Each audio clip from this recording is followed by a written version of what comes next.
എല്ലാ പ്രിയ കൂട്ടുകാർക്കും നമസ്കാരം. റോപ്പ് മൈ ഷോയുടെ ഏറ്റവും പുതിയ എപ്പിസോഡിലേക്ക് സ്വാഗതം.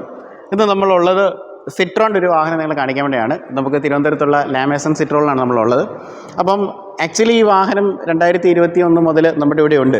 അപ്പം നമ്മൾ ഇന്നൊരു വാഹനത്തെ പരിചയപ്പെടുത്തുന്നതിനേക്കാളുപരി നമ്മുടെ കമൻറ്റുകൾ ഏറ്റവും കൂടുതൽ വരുന്നൊരു കാര്യമാണ് ഇലക്ട്രിക് വാഹനങ്ങൾ മേടിച്ച് കഴിഞ്ഞാൽ ജീവിതത്തിൽ മുതലാവുമോ, കാരണം അതിന് റീസെയിൽ വാല്യൂ ഉണ്ടോ എന്നൊക്കെ ഉള്ളതാണ്.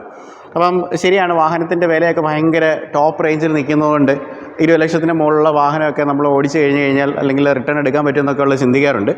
അപ്പം ഞാനപ്പോൾ ഒരു കാൽക്കുലേഷനായിട്ടാണ് വന്നിരിക്കുന്നത്. അപ്പം നിങ്ങൾ എൻ്റെ ഒപ്പം ഒന്ന് കാൽക്കുലേറ്റ് ചെയ്ത് നന്നായിരിക്കും. ഇത് മുതലാവും നമുക്ക് നോക്കാം.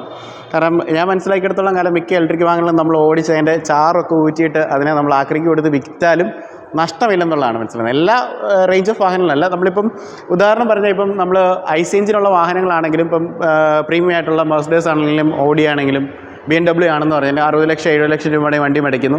ഒരു 10 വർഷം കഴിയുമ്പോഴത്തേന് ഇതിൻ്റെ വില എന്ന് പറഞ്ഞാൽ 10 ലക്ഷം പോലും കിട്ടാത്തൊരു സാഹചര്യമാണ്. അപ്പോൾ ഡിപ്രീസിയേഷൻ അത്രമാത്രം ഉണ്ട്.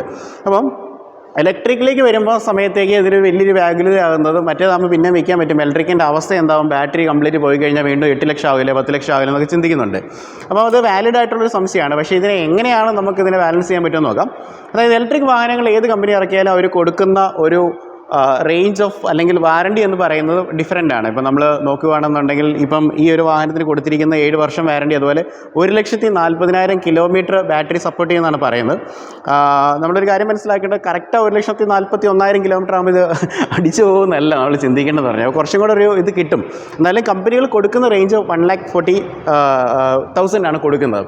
അപ്പോൾ നമുക്കിൻ്റെ ഒരു കാൽക്കുലേഷൻ വൈസിലേക്ക് നമുക്കൊന്ന് ചിന്തിച്ച് നോക്കാം. നമുക്ക് റഫായിട്ടൊരു കാൽക്കുലേഷനാണ് ചിന്തിക്കുന്നത്. അപ്പോൾ നമ്മൾ 1,40,000 കിലോമീറ്ററാണ് ഈ ഇലക്ട്രിക് വാഹനത്തിൻ്റെ മൈലേജ് കിട്ടുന്നത്, അല്ലെങ്കിൽ അതിന് ഗ്യാരണ്ടി പറയുന്നത്. അപ്പോൾ നമ്മളൊരു പെട്രോൾ വണ്ടി 1,40,000 കിലോമീറ്റർ ഓടിച്ച് കഴിഞ്ഞാൽ എത്ര ചിലവ് വരും നമുക്ക് നോക്കാം.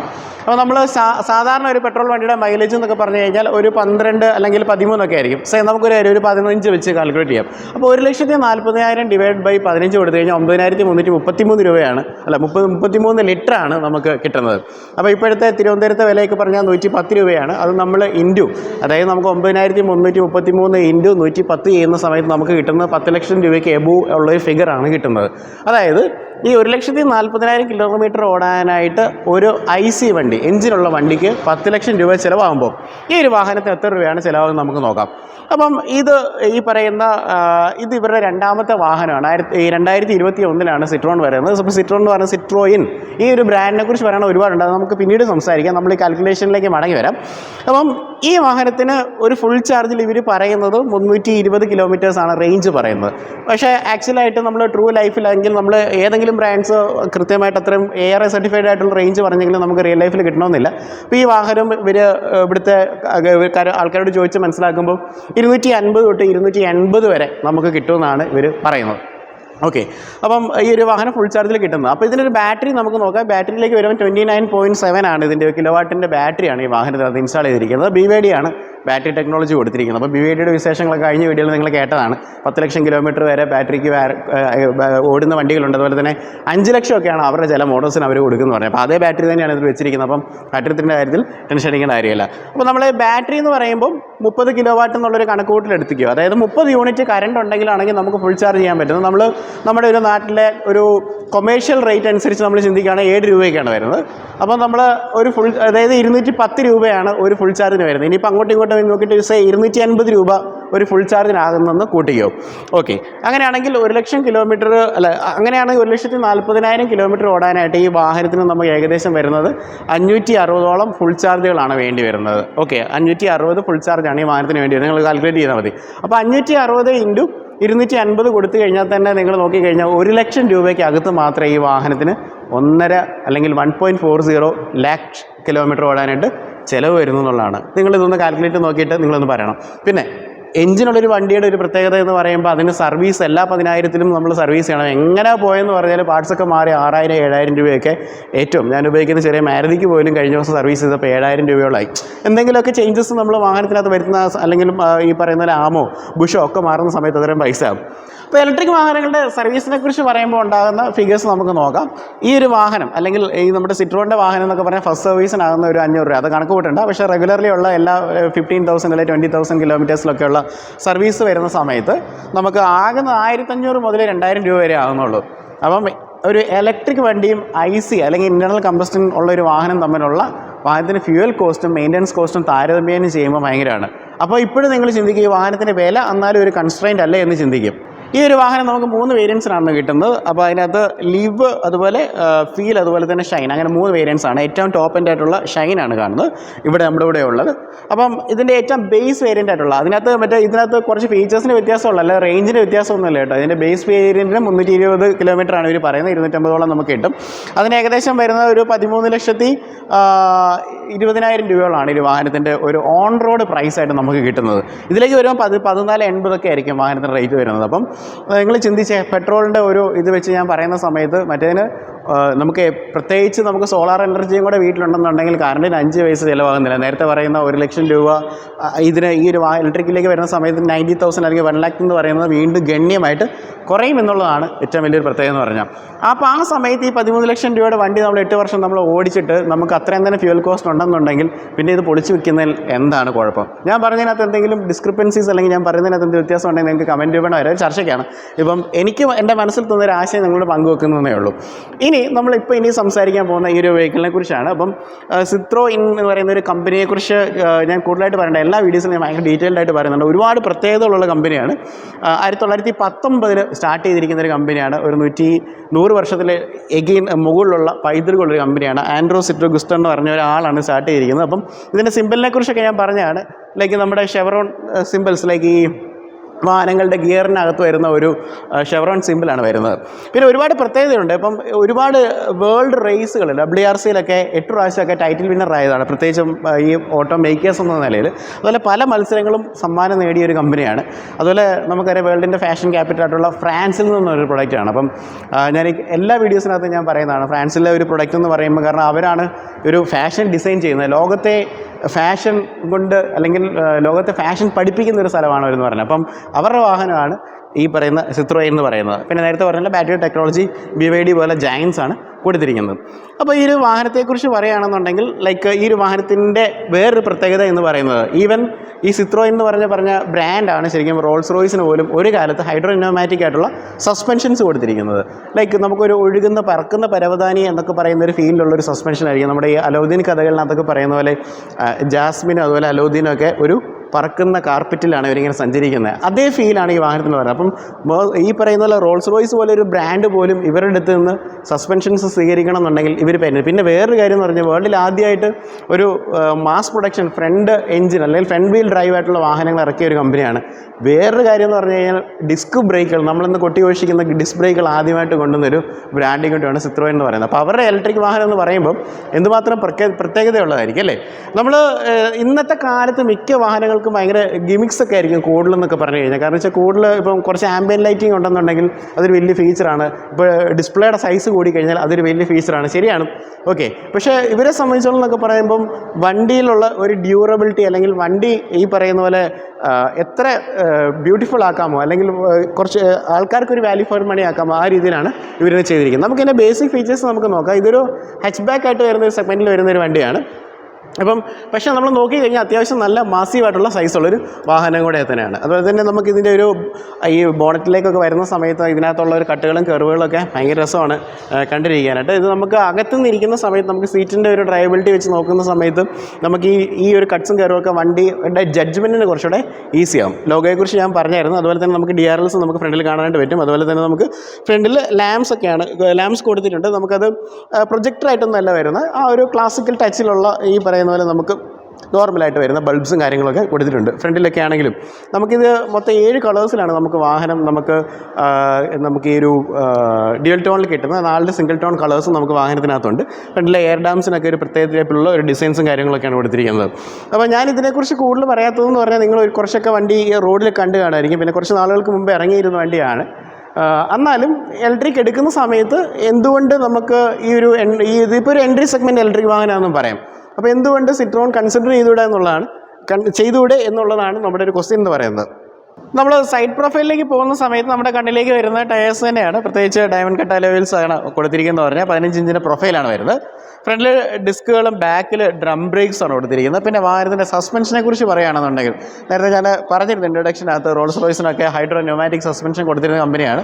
അപ്പോൾ ഈ ഒരു വാഹനത്തിലേക്ക് വരുന്ന സമയത്ത് നല്ല ട്യൂൺഡായിട്ട് വരുന്ന നല്ല മക്ഫേഴ്സിൻ്റെ സ്ട്രറ്റുകളും കാര്യങ്ങളും കൊടുത്തിരിക്കുന്നത്. അതൊരു ഓടിച്ച് നോക്കി തന്നെ ഈ വാഹനത്തിൻ്റെ ഒരു മനോഹാരിത നമുക്ക് മനസ്സിലാവുള്ളൂ. പിന്നെ സൈഡിലേക്ക് വരുന്ന സമയത്ത് നമുക്ക് മിറേഴ്സ് നമുക്ക് കാണാൻ പറ്റും. അതുപോലെ ഇവിടെ ഈ സിത്രോണിനുള്ളതിൻ്റെ ആ ഒരു ഈ ബാഡ്ജ് ഇലക്ട്രിക് എന്നുള്ളതിൻ്റെ ഒരു ബാഡ്ജിങ് നമുക്ക് കാണാം. അത് ബ്ലൂ കളറിലാണ് കൊടുത്തിരിക്കുന്നത്. ഇതൊരു ഈ പറയുന്ന ഒരു ബ്ലൂ തീമിൽ വന്നിരിക്കുന്ന ഒരു വാഹനമാണ്. പിന്നെ ഇവിടെയൊക്കെ കുറേ സ്റ്റിക്കറിങ് കാര്യങ്ങളൊക്കെ കാണാം. ഇതൊക്കെ അഡീഷണലി വരുന്നതാണ്. നമുക്ക് ഇവിടെ ഇതിലൂടെ 45ഓളം ആക്സസറീസ് വരും. പ്രത്യേകിച്ച് ഈ ഒരു ഡാർക്ക് എഡിഷൻ അല്ലെങ്കിൽ ബ്ലൂ എഡിഷൻ വരുന്ന സമയത്ത് അതിനകത്ത് കുറേ സംവിധാനങ്ങൾ പ്രത്യേകിച്ച് സീറ്റ്സ് ഒക്കെ വരും. നമുക്ക് അകത്ത് കയറുന്ന കാണിച്ചു തരാം. കുറേ കാര്യങ്ങളൊക്കെ ഉണ്ട്. പിന്നെ ഇവിടെ വരുവാണെങ്കിൽ നമുക്കൊരു റൂഫ് റെയിലും കാര്യങ്ങളൊക്കെ വാഹനത്തിനകത്ത് കൊടുത്തിരിക്കുന്നതായിട്ട് നമുക്ക് കാണാൻ നമുക്ക് പറ്റും. ഇപ്പോൾ ഒരു വാഹനത്തിൻ്റെ ബാക്കിലേക്ക് വരുന്ന സമയത്ത് നമുക്കിവിടെ ഒരു ഫ്യൂൽ ലിഡിൻ്റെ പോർഷൻ കാണാം. ശരിക്കും പറഞ്ഞാൽ ഇതൊരു പെട്രോൾ അല്ലെങ്കിൽ ഡീസൽ വാഹനങ്ങളുടെ അതേ ഷെല്ലെടുത്ത് വെച്ചിരിക്കുന്നതുകൊണ്ടാണ് ഇവിടെ അങ്ങനെ ഒരു കട്ടിങ് വരുന്നത്. ശരിക്കും ഇത് ഇലക്ട്രിക് വാഹനം ആകുന്ന സമയത്ത് EC3യിലേക്ക് വരുന്ന സമയത്ത് ഫ്രണ്ട് വശത്ത് അപ്പുറത്തെ വശത്തെ ആ ഒരു ഫെൻഡറിൻ്റെ അവിടെയാണ് ഇതിൻ്റെ ഒരു ചാർജിങ് പോർഷൻ നമുക്ക് വരുന്നതായിട്ട് നമുക്കറിയാൻ പറ്റുന്നത്. പിന്നെ ബാക്കിലേക്ക് വരുന്ന സമയത്ത് നമുക്ക് ഒരു ലൈക്ക് ഇവിടെ ഡീഫോഗർ ഉള്ളൊരു ഗ്ലാസ് ആണ്, ഒരു വൈപ്പറുണ്ട്. പിന്നെ സിട്രോണിൻ്റെ ലോഗോയും കാര്യങ്ങളൊക്കെ അവിടെ കൊടുത്തിരിക്കുന്നതാണ്. EC3 എന്നുള്ള ഒരു ബാഡ്ജിങ് നമുക്കവിടെ കാണേണ്ടി വരും. ബമ്പേഴ്സൊക്കെ നമുക്കവിടെ കാണാം. ലൈറ്റ്സൊക്കെ ഇവിടെ കൊടുത്തിട്ടുണ്ട്. നമുക്കിനി അകത്തേക്ക് പോകുമ്പോൾ എന്താണ് ചെയ്ത് വെച്ചിരിക്കുന്നത് നോക്കാം. പ്രത്യേകിച്ച് ഡോറൊക്കെ പിടിച്ച് കഴിഞ്ഞാൽ അത്യാവശ്യം നല്ല ബലവത്തായിട്ടുള്ള ഡോറുകളാണ്. പിന്നെ സിത്രോൻ എന്ന് പറയുന്ന ഒരു സിൽക്ക് ലാഡിങ് അവിടെ താഴെ കൊടുത്തിരിക്കുകയായിട്ട് നമുക്ക് കാണാൻ പറ്റും. അതേക്ക് നോക്കുമ്പം ഒരു അത്യാവശ്യം നല്ല പ്രീമിയം ഫിനിഷുള്ള ഒരു വാഹനമാണ്. പ്രത്യേകിച്ച് എടുത്ത് പറയേണ്ടതിൻ്റെ പ്ലാസ്റ്റിക്സിൻ്റെ ക്വാളിറ്റിയൊക്കെ അത്യാവശ്യം നല്ല ക്വാളിറ്റിയുള്ളത്. അത് കാണുമ്പോൾ തന്നെ നമുക്കറിയാം അത്യാവശ്യം നല്ല ക്വാളിറ്റിയുള്ള പ്ലാസ്റ്റിക്സ് ആണെന്നുള്ളത്. അതുപോലെ ഒരു ഇൻറ്റീരിയർ എന്ന് പറഞ്ഞാൽ കുറച്ചും കൂടെ ഒരു ഡിസൈൻ നല്ല വ്യത്യാസമുള്ള ഒരു ഇൻറ്റീരിയറാണ്. അതുപോലെ നമ്മൾ സീറ്റ്സിലേക്കൊക്കെ വരുന്ന സമയത്തും ഇപ്പോൾ സീറ്റ്സിനകത്ത് ആക്സസറി ആയിട്ട് വന്നിരിക്കുന്ന സീറ്റ് കവേഴ്സാണ്. ഒരു ബ്ലൂ എഡിഷൻ എന്ന് പറഞ്ഞിട്ട് ഒരു ബ്ലൂ കളർ, ഈ വാഹനത്തിൻ്റെ ഒരു ബ്ലൂ കളറാണ്. അതേ ടൈപ്പ് ഓഫുള്ള സീറ്റ്സും വാഹനത്തിനകത്ത് എടുത്ത് കൊടുത്തിട്ടുണ്ടെന്നതും വേറൊരു പ്രത്യേകതയാണ്. അപ്പോൾ നമുക്ക് ഇതെല്ലാം മാനുവലി അഡ്ജസ്റ്റ് ചെയ്യാൻ പറ്റുന്ന സീറ്റുകളാണ്. അതുപോലെ തന്നെ നമുക്ക് ഇനി ഒരു വാഹനത്തിനകത്ത് ഇരുന്നിട്ട് അതിൻ്റെ കാഴ്ചകളും നോക്കാം. ഈ EC3യുടെ അകത്തേക്ക് വരുമ്പോൾ നമുക്ക് ഫീൽ ചെയ്യുമെന്ന് പറഞ്ഞു കഴിഞ്ഞാൽ അത്യാവശ്യം നല്ല സ്പേഷ്യസ് ആയിട്ടുള്ള ഒരു ഇൻറ്റീരിയേഴ്സ് വാഹനത്തിനകത്തുണ്ടെന്നുള്ളതാണ്. പ്രത്യേകിച്ച് നേരത്തെ പുറത്തുനിന്ന് പറഞ്ഞില്ല, നമ്മൾ ഈ സീറ്റ് ഇരിക്കുന്ന സമയത്ത് നമുക്ക് ഈ ബോണറ്റിൻ്റെ എൻ്റെയൊക്കെ കാണാം. ഭയങ്കര നമുക്ക് ജഡ്ജ്മെൻ്റ് ഒക്കെ ഭയങ്കര ഈസി ആയിട്ട് ചെയ്യാൻ പറ്റുമെന്നുള്ളതാണ് വേറൊരു പ്രത്യേകത എന്ന് പറയുന്നത്. പിന്നെ പ്ലാസ്റ്റിക്സ് ഒക്കെ നല്ല ക്വാളിറ്റിയാണ് കേട്ടോ. അത് നിങ്ങളെടുത്ത് ഞാൻ പറയട്ടെ, ഈ ഒരു സെഗ്മെൻറ്റിൽ വരുന്ന ഏത് വാഹനങ്ങളിനകത്ത് നമ്മൾ നോക്കിയാലും ലൈക്ക് അതിൽ ഏറ്റവും മികച്ച ക്വാളിറ്റിയുള്ള പ്ലാസ്റ്റിക്സ് ആണ് ശരിക്കും പറഞ്ഞാൽ സിത്രോൺ ഓഫർ ചെയ്യുന്നത്. ഓക്കെ, അത് നമുക്ക് ഈ വാഹനത്തിനകത്ത് 2 എയർ ബാഗ്സ് ആണ് പൊതുവെ വരുന്നത്.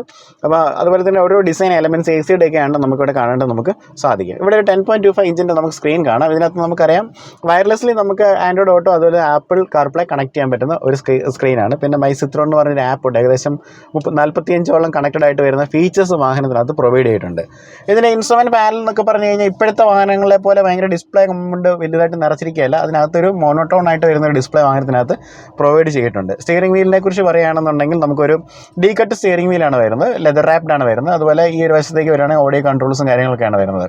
ഈ വശത്ത് പ്രത്യേകിച്ച് സ്വിച്ചസ് ഒന്നും കൊടുത്തിട്ടില്ല. ഓക്കെ, ഈ ഒരു സെൻട്രൽ കൺസോളിലേക്കൊക്കെ വരുന്ന സമയത്താണ് ഇവിടെയൊക്കെ ഒരുപാട് സ്റ്റോറേജ് സ്പേസസ് വാഹനത്തിനകത്ത് കൊടുത്തിരിക്കുന്നതായിട്ട് നമുക്ക് കാണാൻ പറ്റും. അതുപോലെ ഇവിടെ കപ്പ് ഹോൾഡേഴ്സും കാര്യങ്ങളൊക്കെ ഈ ഒരു വശത്തേക്ക് കൊടുക്കാൻ 2 കപ്സൊക്കെ വെക്കാനുള്ള സംവിധാനം ഇവിടെ കൊടുത്തിട്ടുണ്ട്. പിന്നെ ഇവിടെയാണ് വാഹനത്തിൻ്റെ ഈ പറയുന്ന ഗിയർ സിസ്റ്റം എന്നുള്ളത്. ഗിയർ എന്ന് പറയുന്നത് ഓട്ടോ ഗിയർ ആണ് വരുന്നത്. നമുക്ക് ഇലക്ട്രിക്കൽ എന്ന് പറയുന്നത് റിവേഴ്സ് ന്യൂട്രൽ ഡ്രൈവ്, ഇങ്ങനെ 3 സംഭവമാണ് ഉള്ളത്. അപ്പോൾ അതുകൊണ്ട് അത് ഈ ഒരു സ്വിച്ച് നമ്മൾ പ്രസ് ചെയ്ത് കഴിഞ്ഞാൽ ഒരു മോളോട്ട് റിവേഴ്സാണ്. റിവേഴ്സ് ഇടുന്ന സമയത്ത് ക്യാമറ ഉണ്ടാവും. അതൊരു അട്രാക്റ്റീവ് ഫീച്ചറാണെന്ന് പറയുന്നില്ല, എല്ലാ വാഹനങ്ങളിനകത്തും ഉണ്ടാവും. താഴോട്ട് വരുന്ന സമയത്ത് നമുക്ക് ഡ്രൈവ് ഇടാൻ നമുക്ക് സാധിക്കും. അപ്പോൾ ഇതെല്ലാം ഉള്ള സ്വിച്ചസ് കണ്ട് ഈ ഒരു സാധനത്തിലാണ് കംപ്ലീറ്റ് അങ്ങോട്ടും ഇങ്ങോട്ട് തിരിക്കുന്നത്. പിന്നെ 2 മോഡുകളുണ്ട്, നോർമലായിട്ടും പിന്നെ ഒരു എക്കോ മോഡ്, ഇങ്ങനെ 2 മോഡ്സ് ഉണ്ട്. ഇത്തരം കാര്യങ്ങളാണുള്ളത്. ഇത് നമുക്ക് ഹാൻഡ് ബ്രേക്കുകളും കാര്യങ്ങളൊക്കെ നമുക്കിവിടെ കാണാൻ നമുക്ക് സാധിക്കും. പിന്നെ ഈ ഒരു വശത്തേക്ക് വരുവാണെങ്കിൽ നമുക്കിവിടെ ഒരു ഗ്ലൗ ബോക്സ് ഉണ്ട്. അത്യാവശ്യം ഭയങ്കര ക്വാളിറ്റിയാണ് കേട്ടോ. നമുക്കൊരു വാഹനത്തിൻ്റെ ക്വാളിറ്റി അറിയണമെങ്കിൽ തന്നെ നമുക്കൊരു വാഹനത്തിൻ്റെ ഗ്ലൗ ബോക്സ് ഓപ്പൺ ചെയ്ത് കഴിഞ്ഞാൽ തന്നെ നമുക്ക് അതിൻ്റെ ക്വാളിറ്റി അറിയാൻ പറ്റും. അത്തരത്തിലൊക്കെ നോക്കുമ്പോൾ ഈ സിത്രോൺ അടിപൊളിയാണ്. ഓക്കെ, അതുപോലെ ഈ മുകളിലേക്ക് വരുന്ന സമയത്ത് 2 സൺവൈസസ് പ്രൊവൈഡ് ചെയ്തിട്ടുണ്ട്. അതുപോലെ റീഡിംഗ് ലാംപ്സ് ഉണ്ട്. അതുപോലെ ഇവിടെ നമുക്കൊരു കണ്ണാടി കാണാം. ഇതൊക്കെയാണ് നോർമലി ഈ വാഹനത്തിനകത്ത് വരുന്നത്. ഇനി ബാക്ക് റോയിലേക്ക് ഒന്ന് പോകാം. ഇപ്പോൾ ഒരു വാഹനത്തിൻ്റെ ബാക്ക് റോയിലേക്ക് കയറുന്ന സമയത്ത് ഞാൻ ഈ സീറ്റ്സ് കുറേ ഏറെ പുറകോട്ടാണ് ഇട്ടിരിക്കുന്നത്. ഈ സീറ്റ്സിലിരുന്ന് കഴിഞ്ഞാൽ നിങ്ങൾക്ക് ഏകദേശം ലെഗ് സ്പേസ് മനസ്സിലാവും. ലെഗ് സ്പേസ് ഉണ്ട്. ഓക്കെ, ഇതിപ്പോൾ ഇച്ചിരി ചാരൊക്കെ കുറച്ച് ബാക്കിലോട്ട് വലിച്ചിട്ടിരിക്കുന്നതുകൊണ്ടാണ്. ഇത്രയ്ക്കാണ്. അത്യാവശ്യം ലെഗ് സ്പേസ് ഉണ്ട്. ഹെഡ് റൂം ആണെങ്കിലുള്ളൊരു വാഹനമാണ്. നമുക്ക് അത്യാവശ്യം തൈ സപ്പോർട്ട്സും ഉണ്ട്. കുഴപ്പമൊന്നുമില്ല. ഇവൻ്റെ ഒരു സീറ്റിംഗ് നമുക്ക് നോക്കുമ്പോൾ കുറച്ചുകൂടെ ഒരു ഹൈറ്റ്, കാരണം വണ്ടിക്ക് ഇച്ചിരി പൊക്കക്കൂടലുള്ള പോലെ നമുക്കൊരു ഫീൽ നമുക്ക് കിട്ടും. ലൈക്ക് കണ്ടോ, ഇച്ചിരി ഉയർന്നൊരു പൊസിഷനിലാണ് നമ്മൾ യാത്ര ചെയ്യുന്നത്. അപ്പോൾ അതുകൊണ്ട് കുറച്ചുകൂടെ നമുക്കൊരു നല്ലൊരു ഫീലായിരിക്കും യാത്ര ചെയ്യുന്ന സമയത്തൊക്കെ. അപ്പോൾ ഇതൊക്കെയാണ് ബാക്ക് റോയിലെ പ്രത്യേകത എന്നൊക്കെ പറഞ്ഞു കഴിഞ്ഞാൽ. ഇനി നമുക്കിതിൻ്റെ ഞാൻ ബൂട്ട് സ്പേസ് ഒന്ന് കാണിച്ചു തരാം.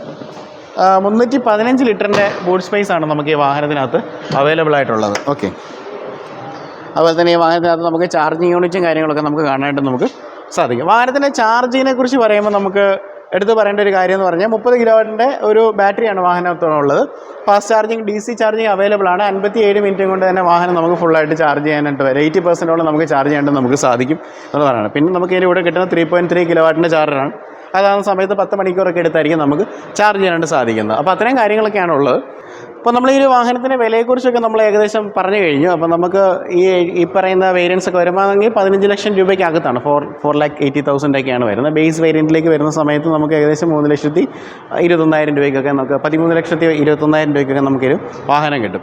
പിന്നെ നേരത്തെ പറഞ്ഞ പോലെ നമുക്ക് 7 വർഷത്തോളം നമുക്ക് വാഹനത്തിന് വാറണ്ടി അവർ കൊടുക്കുന്നുണ്ട്. 1,40,000 കിലോമീറ്ററാണ് നമുക്ക് കിട്ടുന്നത് പറഞ്ഞത്. അപ്പോൾ അങ്ങനെയൊക്കെ വെച്ച് നോക്കുമ്പോൾ നിങ്ങൾക്ക് എൻട്രി സെഗ്മെൻറ്റിലേക്ക് വരുമ്പോൾ തിരഞ്ഞെടുക്കാൻ പറ്റുന്ന ഒരു EV ആണ്. അപ്പോൾ നമുക്ക് ഈ ഒരു വാഹനം നമുക്ക് ടെസ്റ്റ് ഡ്രൈവുകൾക്ക് അവൈലബിൾ ആണ്. അപ്പം ഇന്ന് ഞാൻ വാഹനം ഓടിക്കാൻ വേണ്ടി വന്നു. അപ്പോൾ വേറെ ടെസ്റ്റ് റൈഡ് വന്നപ്പോൾ വണ്ടി അങ്ങോട്ട് പോയി. അപ്പോൾ അടുത്ത ദിവസം ഞാൻ വീണ്ടും ഒന്നുകൂടെ ഓടിക്കണം എന്ന് പറഞ്ഞുകൊണ്ടിരിക്കുകയാണ്.